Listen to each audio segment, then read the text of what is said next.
Magluluto ako guys ng sitaw. Ito ang ginagawa ko ngayon sa sitaw.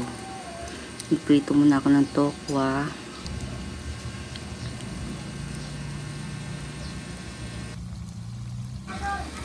Gigisa ako ng bawang sibuyas guys. Tapos pasensya na kayo sa ingay guys sa kapitbahay namin. Malapit kasi bahay dito kaya medyo maingay. Meron ako ditong nilagang sitaw at saka baboy. Yan, pinagsama ko lang siya. Ginisang bawang. Tapos titimplahan natin siya ng toyo, suka, tigda 2 kutsara. Tapos meron siyang asin, paminta, tsaka magic sarap, din oyster sauce. Tapos yung tokwa, hiniwa ko lang ng kudlatrong maliliit. Tapos mix lang guys, para ka lang nagsisisling or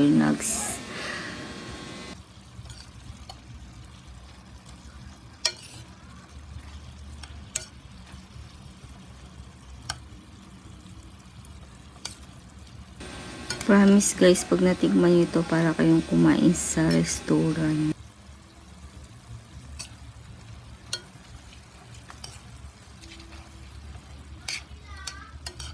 Kasi lagyan natin siya ng konting asukal, parang sweet and sour. Then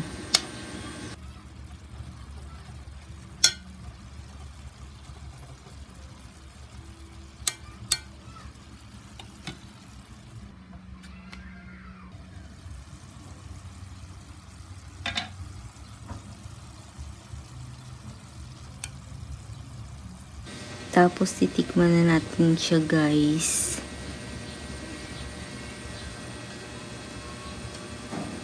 Grabe, ang sarap nito guys. Yummy. Bye-bye.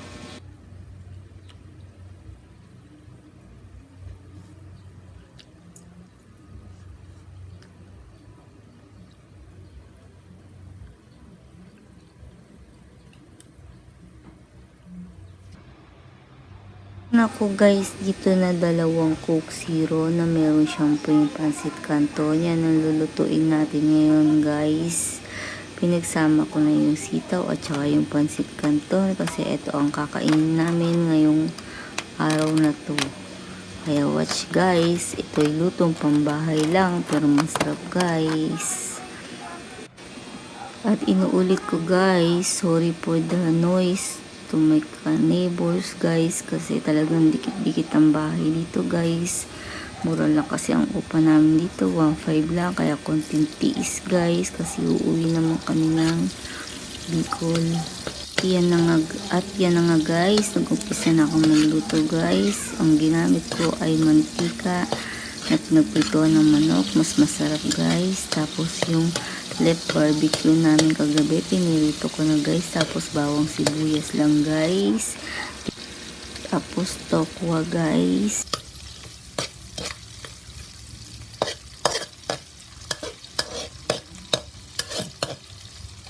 Isunod muna yung repolyo guys. Tapos seasoning.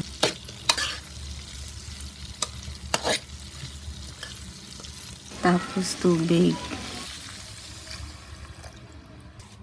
Asin, paminta, magic sarap.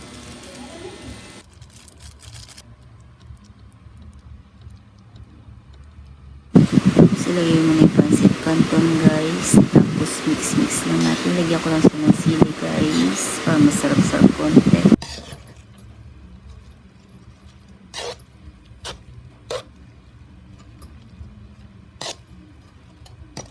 Lagyan ko siya ng toyo guys, ayon sa yung sukat, ikaw na bahala. Lagyan ko siya ng oyster sauce guys, dagdag masarap syempre.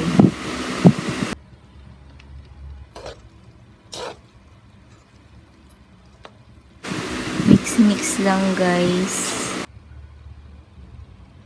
Guys, don't forget to subscribe my channel guys. See you sa next vlog guys. Ganun kadali, ganun kasimple.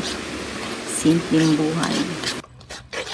Buhay mahirap, gawing masarap. Buhay mahirap, gawing masaya. Always God all the time.